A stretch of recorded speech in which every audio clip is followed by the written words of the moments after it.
In this lab, I have added one additional router, router 3. So now we have 4 networks. 192.168.10.0 is on router 1's fast Ethernet 0/0.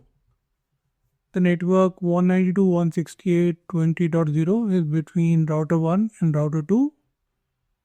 Network 192.168.30.0 is between router 2 and router 3 with interfaces IP address. Router 2's fast Ethernet 0/0 is .254 and router 3's interface fast Ethernet 0/0 is going to be given 253. And then on router 3's interface 192, and then on router 3 the interface fast Ethernet 1/0 is going to be on the network 192.168.40.0 and the IP address that we are going to assign it to is .254. Okay, so let me turn on the router 3, start, and also turn on the console for it.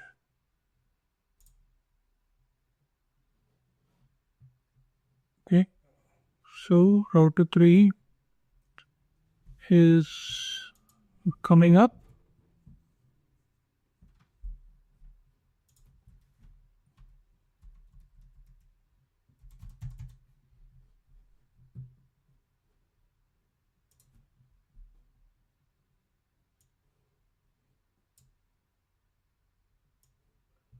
Let me go ahead and configure the interfaces first. Configure terminal interface fast Ethernet 0/0, no shutdown, IP address 192.168.30.253 followed by /24 subnet mask. Come out of it, go inside the interface fast Ethernet 1/0, unshut it and assign IP address to it.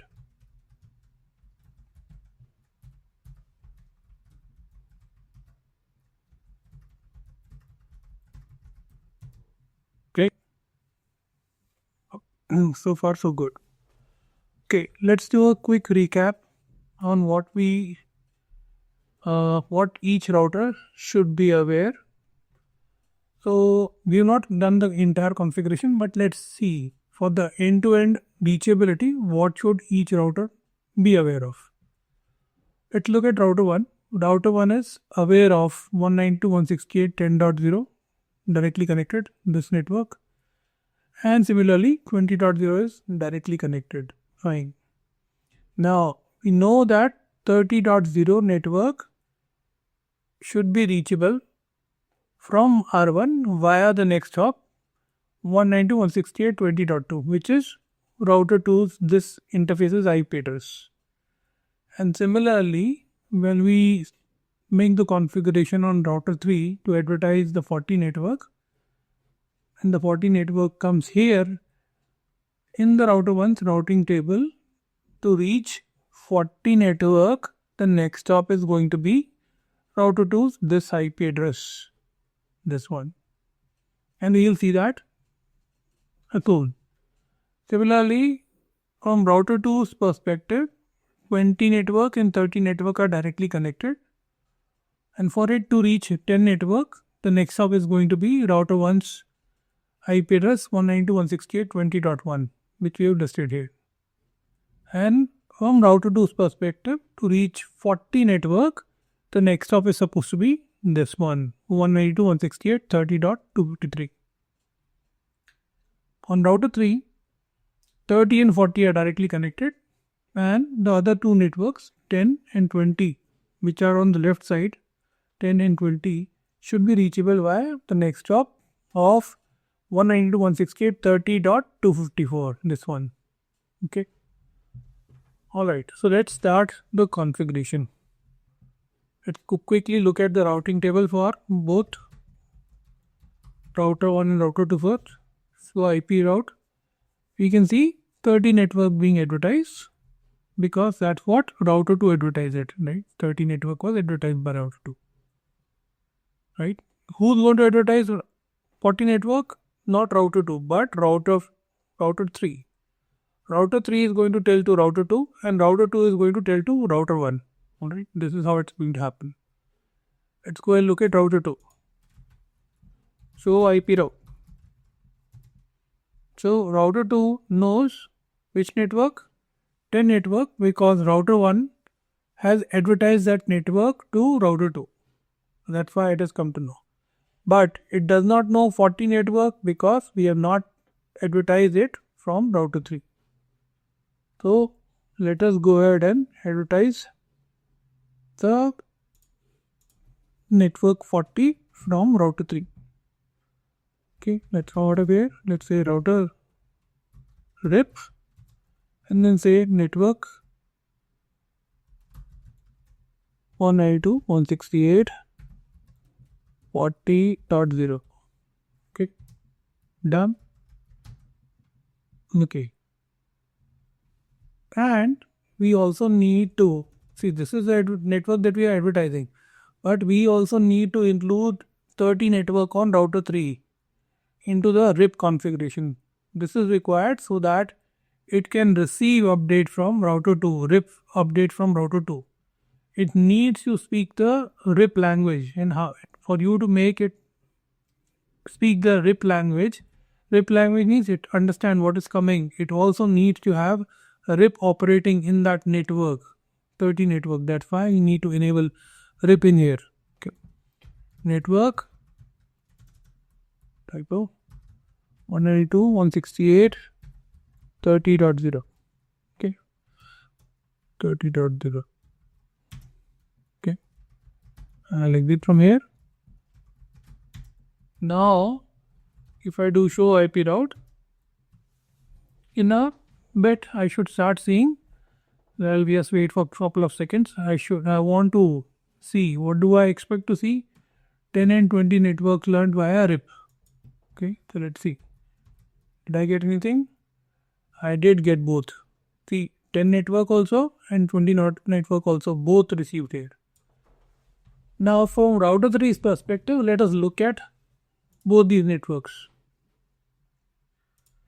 Okay, let us look at both these networks. So first let's look at the 20 network from router 3's perspective. Okay, this is router 3, and if you look at the 30 network, which network? 20 network is one hop away, means behind router 2. So that's why the hop count here is 1. This is 1. And if you look at, okay, by the way, before I go to the next one, as I mentioned, the next hop is 30.254. I have mentioned it here. 30.254 here mentioned. Okay. And then let's look at 10 network. It is via, again, first let us look at the hop count. 2. Why? Because we are at router 3 and then the 10 network is 2 routers away. Router 2 and then router 1 behind router 1. Okay. So what's happening is router 1, when it is advertising the network 10, it is advertising here, right? So router 2 says, oh, I have received it with 1 and then further I need to advertise it with one more increment. So when router 3 receives it, it gets the hop count 2. Okay. So that's why on from router 3, the network 10 is 2 hops away. Alright. Now let's look at router 2. Show IP route. Okay. Now 10 network is where? Via 20.1, as I mentioned. 20.1 here we have written. Router 2, 10 network is on the left side and it is behind R1. So it is one hop away here. One hop away. And the next hop is this 20.1. And the next is 40 network. On R2 is on the right. You see? And it is behind R3. Okay. R3, one hop. And this is via the next hop, this 253. Which belongs to router 3 is this interface. As mentioned here. 30.253. Okay. Perfect. Let's go to R1. Repeat the command, show IP route. And here we see from router 1 perspective, right? 30 network is 1 hop away because it is behind R2. 30 network is 1 hop away. And via the next hop, this 20.2, right? As I mentioned here. And then 40 network is 1 hop further, right? Behind router 3. So router 3 advertise it, router 2 received it, put it as 1 hop, and then once router 1 receives it, it puts it at 2 hop counts. Okay, that's why the next hops are common. 20.2, both are in the same direction. Okay, so this should make sure that your concept about the hop count is now clear. Alright, next let us go ahead and configure the interfaces on router 1 and router 3 as passive interfaces. We do not want any updates to be going out because there is no recipient, there is no router here connected who wants to receive RIP updates. Okay, so let's go ahead and configure that. Router RIP, looking passive interface, fast Ethernet 0/0. Done. This will stop advertising any RIP updates towards this direction. Okay, router 1 done, and similarly we want to do that on router 3. Configure terminals and then router RIP, passive interface, pass Ethernet. This is 1/0. Okay, and that's it. And you have to confirm the configuration what we did. We do it, show running configuration and look for it. This should fall after the interface configuration. Okay, there is it here under the router RIP, passive interface, fast Ethernet 1/0 and network this.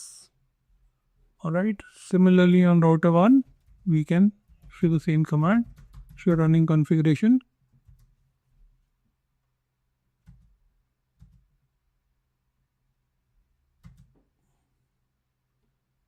And find it here. Router RIP, passive interface, pass Ethernet 0/0 and network 192.168.10.0 and the other network is 20.0. Okay. Perfect. That concludes this lab now.